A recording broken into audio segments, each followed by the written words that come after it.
Assalamualaikum warahmatullahi wabarakatuh. Kali ini saya akan menyampaikan eh, terkait aplikasi AKS Simakom ini dengan tema apa sih yang harus dilakukan pertama kali ketika aplikasi ini baru dipasang atau diinstal.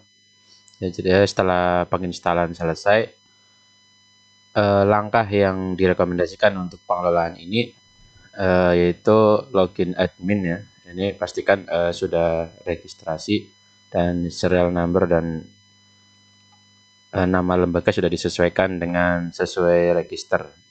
Nah, setelah semuanya sudah dilakukan, login admin untuk melakukan pengaturan awal. Jadi rekomendasi untuk pengelolaan awal yaitu pertama lakukan dulu setting lembaga. Nah, ini jadi nanti alamatnya diisi, kotanya, kemudian tahun pelajaran default ini juga diatur. Tahun pelajaran default ini adalah tahun pelajaran yang setiap saat login itu waktu tadi sebelum login itu akan terdefault, maka pengaturannya di sini. Kemudian juga nama pimpinan dan sebagainya, termasuk pemilihan jenis atau model kwitansi dipilih. Nah, ini juga pengaturan-pengaturan ini bisa dilakukan, termasuk upload logo. Nah, setelah sudah disesuaikan, disimpan. Dan ini langkah yang pertama, jadi pengaturan lembaga. Kemudian yang kedua adalah pengaturan kelas paralel. Ini kalau lembaga sekali saja selama pengelolaan ini, kecuali nanti ada perubahan bisa diubah. Kemudian pengaturan kelas paralel. Nah, pengaturan kelas paralel ini adalah paralel-paralel yang ada di sekolah. Dan ini satu paralel ini berlaku untuk semua jenjang. Jadi misalnya di kelas 10 ada 10A, ada 10B, ada 10C. Di sini 10A, 11A, 12A misalnya.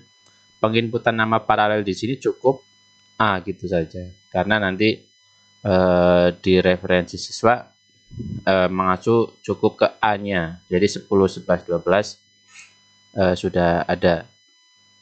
Kemudian setelah paralel ini direkam, kemudian langkah yang ketiga yaitu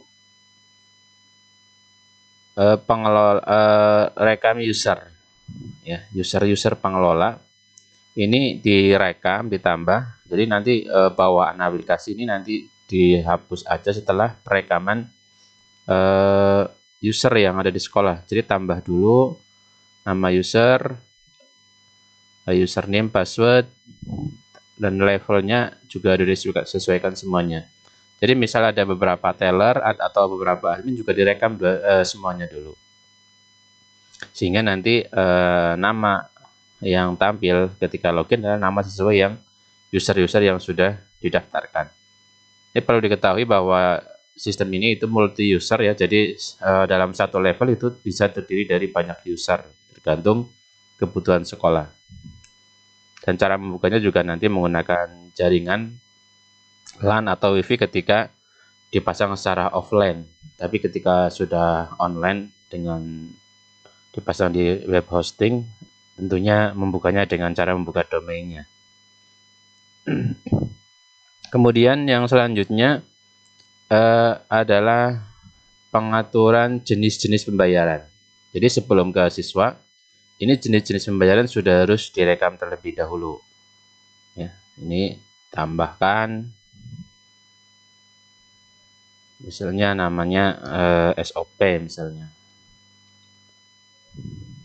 Kodenya A atau B ini bebas ya. Nah, ini bulanan. Nah, ini untuk SOP ini dengan kode A ini nanti untuk kelas apa saja bisa dipilih. Kelas tertentu. Misalnya hanya ini aja ya, ini aja simpan. Kemudian yang selanjutnya setelah ini nanti ini misalnya kita rekam dulu ya. Misalnya hanya ada satu jenis. Nah, ini recordnya tetap ada 3. Meskipun tadi 1 tapi di sini untuk kelas 10, kelas 11, kelas 12 sendiri-sendiri. Nah, setelah ini direkam semua jenis-jenis pembayaran, baru merekam nama-nama siswa dan tanggungan. Nah, ini nanti untuk nama siswa dan tanggungan itu bisa tambah secara manual ataupun bisa upload Excel dengan terlebih dahulu mendownload template-nya. Ini misalnya rekam. Ini nanti lebih lanjut di tutorial terkait dengan penginputan data siswa.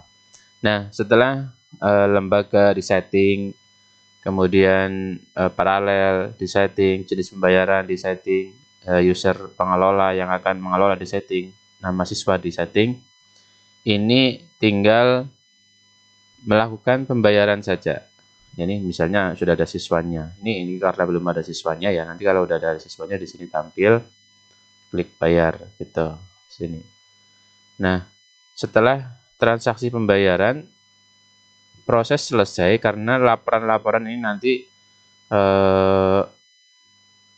otomatis ya. Jadi akan terkalkulasi by sistem untuk laporan-laporannya di sini ketika kita sudah melakukan perekaman transaksi. Nah, adapun untuk fitur-fitur yang lain terkait dengan sistem setor ke bendahara, terus backup restore nanti pada bagian yang lain. Jadi prinsipnya ketika mengelola aplikasi ini yaitu lakukan yang pertama pengelolaan lembaga, kemudian atur kelas paralel, kemudian atur jenis pembayaran, jenis user pengelola dan siswa. Nah, adapun pengaturan-pengaturan tambahan yang bisa dilakukan apabila dikehendaki ya, ini misalnya juga pengaturan wali kelas, ini opsional, bisa ditambahkan, bisa tidak. Ini fungsinya untuk memonitor tanggungan-tanggungan per kelas atau per wali kelas. Termasuk nanti ada fitur WA notifikasi, menotifikasi rekening. Ini adalah fitur-fitur tambahan. Jadi kalau yang utama nanti lembaga, paralel, jenis pembayaran, user pengelola, siswa, baru rekam. Ini untuk admin atau teller. Kalau untuk yang modul bendahara, yang pertama dilakukan apa? Untuk modul bendahara yang pertama dilakukan adalah melakukan setting lembaga. Ya, jadi nama-nama bendahara, nama pimpinan, nama atasan pimpinan dan sebagainya ini direkam. Kemudian yang kedua sebenarnya diatur dulu ini kode kegiatan. Ini custom. Custom bisa diatur sendiri oleh sekolah sesuai dengan kebutuhan sekolah. Tapi kalau misalnya ingin mengikuti yang sudah ada di default aplikasi ini juga tidak masalah. Jadi prinsipnya kode kegiatan ini adalah kode 4 digit, di mana untuk penerimaan itu diawali angka 1, sedangkan untuk belanja diawali angka 2. Ya. Kemudian juga pengaturan akun, ini juga sama. Ini kode 6 digit untuk akun-akunnya. Ini juga sama untuk penerimaan diawali angka 1 dan belanja diawali angka 2. Nah, setelah ini direkam, kemudian langkah selanjutnya dalam pengelolaan modul bendahara ini adalah penyusunan RKAS atau APBS itu ya. Ini belum ada. Ini harus dibuat dulu buat history, atau nanti bisa import tahun lalu. Nah, setelah ini direkam, ini saya kembali ke tahun 2324 yang sudah ada datanya.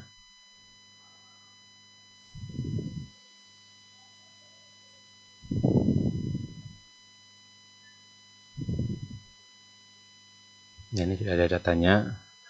Ini harus direkam terlebih dahulu sebelum melakukan pengelolaan transaksi. Jadi tanpa penginputan RKAS ini, maka transaksi tidak bisa dilakukan. Karena transaksi nanti ini akan mengacu kepada akun-akun yang disusun dalam RKAS ini. Nah, setelah ini tersusun semuanya, baru rekam transaksi. Nah, ini contoh-contoh transaksi, rekam transaksi, sehingga ini ada pilihannya.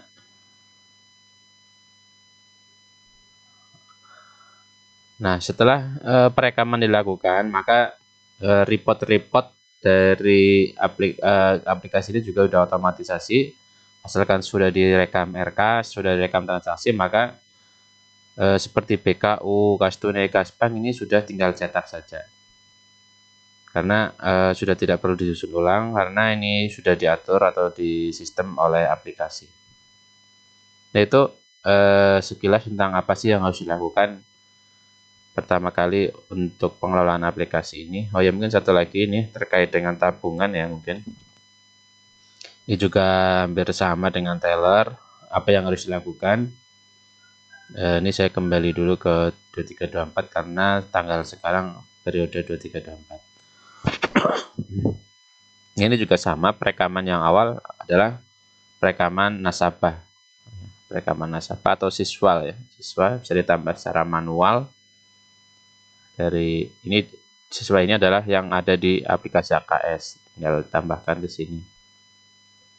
Kemudian selanjutnya untuk perekaman tabungan juga pada menu yang sama dengan ini, tapi di sini tombolnya ya. Transaksi. Nah, ini mau store atau penarikan. Nah, ini nanti juga daftar transaksi dan report-reportnya juga sudah otomatisasi aplikasi. Demikian untuk tutorial pada bagian apa yang harus dilakukan pertama kali ketika baru mengelola aplikasi AKS Makam ini. Semoga bermanfaat. Assalamualaikum warahmatullahi wabarakatuh.